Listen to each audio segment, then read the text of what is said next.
ಕಿತ್ತಳೆ ಹಣ್ಣು ಮಾರಾಟ ಮಾಡಿ ಅದರಿಂದ ಬಂದ ದುಡ್ಡನ್ನು ತನ್ನೂರಿನ ಮಕ್ಕಳಿಗೆ ಶಾಲೆ ಕಟ್ಟಲೆಂದು ವಿನಿಯೋಗಿಸಿದ ಸಮಾಜ ಸೇವಕ ಪದ್ಮಶ್ರೀ ಪುರಸ್ಕೃತ ಹರೇಕಳ ಹಾಜಪ್ಪರು ಇಂದು ಬೆಳಗ್ಗೆ ಮಂಗಳೂರು ಅಂತಾರಾಷ್ಟ್ರೀಯ ವಿಮಾನ ನಿಲ್ದಾಣ ತಲುಪಿದಾಗ ಅವರಿಗೆ ಅದ್ದೂರಿ ಸ್ವಾಗತವನ್ನು ಕೋರಲಾಯಿತು.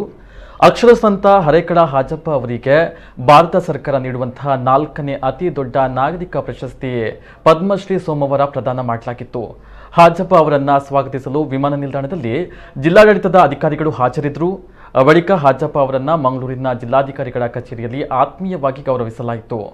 ದಕ್ಷಿಣ ಕನ್ನಡ ಜಿಲ್ಲಾಧಿಕಾರಿ ಡಾಕ್ಟರ್ ಕೆ.ವಿ. ರಾಜೇಂದ್ರ ಅವರು ಶಾಲು ಹೊದಿಸಿ ಹಾರಾರ್ಪಣೆ ಮಾಡಿ ಪೇಟವನ್ನು ತೊಡಿಸಿ ಸನ್ಮಾನಿಸಿದರು.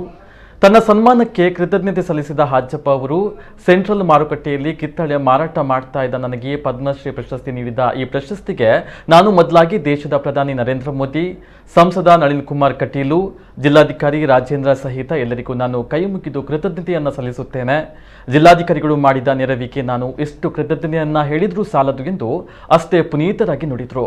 ಪ್ರಧಾನಿ ನರೇಂದ್ರ ಮೋದಿಗಳ ಸನಿಹದಲ್ಲಿ ನಿಂತು ಚಹಾ ಕುಡಿಯುವ ಭಾಗ್ಯವನ್ನ ಕಲ್ಪಿಸಿಯೂ ನಾನು ಇರಲಿಲ್ಲ ಎಂದ ಹಾಜಪ್ಪ ಹರ್ಷ ವ್ಯಕ್ತಪಡಿಸಿದರು.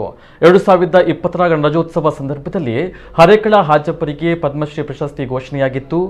ಮಾರ್ಚ್ ತಿಂಗಳಿನಲ್ಲಿ ಪದ್ಮಶ್ರೀ ಪ್ರಶಸ್ತಿ ಪ್ರದಾನ ಸಮಾರಂಭ ನಡೆಯಬೇಕಾಗಿತ್ತು. ಆದರೆ ಕೊರೋನಾ ಲಾಕ್ಡೌನ್ ಕಾರಣದಿಂದ ಕಾರ್ಯಕ್ರಮ ಮುಂದೂಡಲ್ಪಟ್ಟಿತು.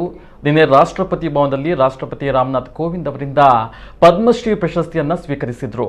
ಪ್ರಶಸ್ತಿ ಪ್ರದಾನ ಸಭಾಂಗಣ ದರ್ಬಾರ್ ಹಾಲ್ನಲ್ಲಿ ಪದ್ಮಶ್ರೀ ಪ್ರಶಸ್ತಿ ಸ್ವೀಕರಿಸಲು ಹರೇಕಳ ಹಾಜಪ್ಪ ಹೆಸರು ಕರೀತಾ ಇದ್ದಂತೆಯೇ ಬರಿಗಾಲಲ್ಲಿ ಆಗಮಿಸಿದರು. ರಾಷ್ಟ್ರಪತಿ ಬಳಿ ಹೋಗುವಾಗ ಅವರ ಮುಂದೆ ನಿಂತು ಪ್ರಶಸ್ತಿ ಸ್ವೀಕರಿಸುವ ವೇಳೆ ಹಾಗೂ ಮರಳಿ ಸ್ವಾಸ್ಥಾನಕ್ಕೆ ಬರುವಾಗಲೂ ಕೈ ಮುಗಿದೇ ಇದ್ರು. ಇದು ಅವರ ಮುಗ್ಧತೆಯನ್ನ ಪ್ರದರ್ಶನ ಮಾಡುವಂತಿತ್ತು. ಜಿಲ್ಲಾ ಅಧಿಕಾರಿ ಕೈ ಮುಗಿತೇನೆ, ಈ ಮಾತು ಇನ್ನೇ ಸತ್ಯ ಹೇಳ್ತಾನೆ. ಈ ಮಣ್ಣಿಂದ, ಕರ್ನಾಟಕ ಮಣ್ಣಿಂದ ನಾನು ಚಪ್ಪಲು ಹಾಕಿ ನಾನು ಈ ಮಾತು ಜಿಲ್ಲಾಧಿಕಾರಿ ಮುಖಂದ ಈ ಸತ್ಯ. ಒಬ್ಬ ಪ್ರಧಾನಮಂತ್ರಿ 130 ಕೋಟಿ ಇದ್ದ ಆಳುವ ಮನೆ, ಒಬ್ಬ ಬಡತನ ಇದ್ದವನು ಈ ಮಾತು ಅವರು ಇನ್ನೇ ಹೇಳಿದರು ಸರ್, ಮಾಧ್ಯಮ ಮಿತ್ರರೇ. ಇದು ಸತ್ಯ, ಇದರಲ್ಲಿ ನಾನು ಏನು ಪಂಚಾಯಲ್ಲ. ನಂತರ ನನಗೆ ರಾಷ್ಟ್ರಪತಿ ಅವರು ಸಿಕ್ಕಿದ್ರು. ಆ ನಂತರ ಬೇರೆ ಬೇರೆ ನಮ್ಮ ಕನ್ನಡದವರು ಮೇಡಮ್ ಸಿಕ್ಕಿದ್ರು. ಅವರಿದ್ದರು ಕನ್ನಡದಲ್ಲಿ ಕೂಡ ನಾನು ಕೂಡ ಕನ್ನಡದವರು ಅಂತ ಹೇಳಿದರು. ನಾನು ಅವರು ಸಹಾಯ ಕೂಡ ಕೇಳ್ತೀನಿ, ಯಾಕೆಂದರೆ ನಳಿನ್ ಕುಮಾರ್ ಕಟೀಲ್ ಅವರು ಕ್ಷೇತ್ರದ, ನಾನು ಕೂಡ ಕನ್ನಡದವರು ಮೇಡಮ್ ಹೇಳಿದರು. ಆ ಸಂದರ್ಭದಲ್ಲಿ ನಾನು ಐಕ ಮಾಡಿ ಎಲ್ಲಿ ಕಳಿಸಿದ್ರು ಅವರು ನಳಿನ್ ಕುಮಾರ್ ಕಟೀಲ್ ಅವರು ನನ್ನನ್ನು ಈ ಸಹಾಯ ಮಾಡಿ, ಏನಾದರೂ 1 ಕೋಟಿವರೆಗೆ ನಾವು ಸಹಾಯ ಬೇಕಾಗ್ತದೆ, ಒಂದು ಪದವಿಯವರು ಕಾಲೇಜ್ ಆಗಬೇಕು ಅವರು ಈ ಮಾತೇಳಿ ಕೊಡ್ತೂ ಇದಿಲ್ಲ. ಜಿಲ್ಲಾಧಿಕಾರಿ ನನ್ನ ಮಾಯಲ್ಲಿ ಬಂದ ಮಾತು ಹೇಳ್ತೀನಿ ಸರ್. ನನ್ನ ಜೀವಮಾನದಲ್ಲಿ ನಾನು ಒಬ್ಬ ಸೆಂಟ್ರಲ್ ಮಾಡಿಕೆ ಇಸಾಕಾಜಿ ಇದ್ದಾರೆ, ಅವ್ರ ಕೈಯಿಂದ ಒಂದು ಪೂರ್ವ ಸಾಲ ತಗೊಂಡು ಓಡಾಡ ಮನುಷ್ಯ. ಇವತ್ತು ನನಗೆ ನನ್ನ ಜೀವಮಾನ ಎಂತೂ ಕಾಣದೆ ಇನ್ನದು ಸಾಕ್ಷಿ ಭಾರತದ ಒಬ್ಬ ಮೂಲೆಯಲ್ಲಿದೆ, ನಿನ್ನದು ಕೊಟ್ಟದ್ದು ಇದೇ ನನಗೆ ನನಗೆ ಆಸ್ತಿ.